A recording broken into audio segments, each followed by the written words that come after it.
ஆடு வளர்க்கறது அழகு பார்க்கறதுக்கு இல்லை, கோழி வளர்க்கறது கொஞ்சிறதுக்கு இல்லை, ரெண்டையுமே அறுக்கிறதுக்கு தான். கண்ணுங்களா, செல்ஃபிஷ் லவ்வுக்கும் செல்ஃப்லெஸ் லவ்வுக்கும் நிறைய வித்தியாசம் இருக்கு. அந்த வித்தியாசத்தை தெரிஞ்சுக்கலன்னா நீங்க பல இடங்கள்ல பல நபர்களால அறுபடுவீர்கள். சுயநலமான அன்பிற்கும் சுயநலம் இல்லாத அன்பிற்கும் நிறைய வித்தியாசம் இருக்கு. ஒரு குட்டி ஸ்டோரி. ஒரு அம்மா தன்னுடைய வீட்டுல செல்லமா ஒரு கோழியை வளர்த்துருக்காங்க. அந்த கோழியும் முட்டை போட்டு ஒரு நாள் குஞ்சும் பொரிச்சிருக்குது. அப்போ அந்த வீட்டுக்கு ஒரு பாம்பு வந்திருக்குது.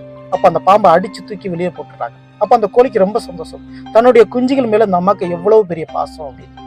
ஒரு நாள் வெளியூருக்கு வேலைக்கு போன தன்னுடைய பையன் வீட்டுக்கு வந்திருக்கிறார். அப்போ வளர்ந்த அந்த கோழி குஞ்சுகள்ல ஒன்னு எடுத்து அடிச்சு குழம்புச்சு கொடுத்துட்டாங்க. அப்பதான் அந்த கோழிக்கு தெரியுது, இவர்கள் எல்லாரும் தன் மீது வைத்தது போலியான அன்பு என்று. இப்படித்தாங்க ஆடு வளர்க்கறது அழகு பார்க்கறதுக்கு இல்ல, கோழி வளர்க்கறது கொஞ்சிறதுக்கு இல்ல, ரெண்டையுமே அறுக்கிறதுக்கு தான். அப்படி நிறைய பேர் நம்மள ஆடாவும் கோழியாவும் நினைச்சு நம்ம கூட பழகிட்டு இருக்காங்க. நம்ம என்னைக்காவது தேவைப்படுவோம் அப்படின்னு நினைச்சு நம்ம கூட பழகிட்டு இருக்காங்க. அவர்கள் தேவைப்படும் பொழுது நாமும் அறுபடுவோம் அந்த கோழி மாதிரி. இதுக்கு பேரு செல்ஃபிஷ் லவ், செல்ஃப்லெஸ் லவ். அந்த அம்மா தன்னுடைய பையன் மேல வச்சிருக்கிறது செல்ஃப்லெஸ் லவ்.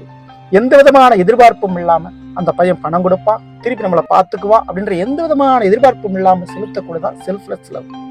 அப்படி உங்கள் மீது யார் செல்ஃபிஷ் லவ்ல இருக்கிறாங்களோ, யாரு செல்ஃப்லெஸ் லவ்ல இருக்கிறாங்களோ அவங்களுக்கு இந்த பதிவை ஷேர் பண்ணுங்க.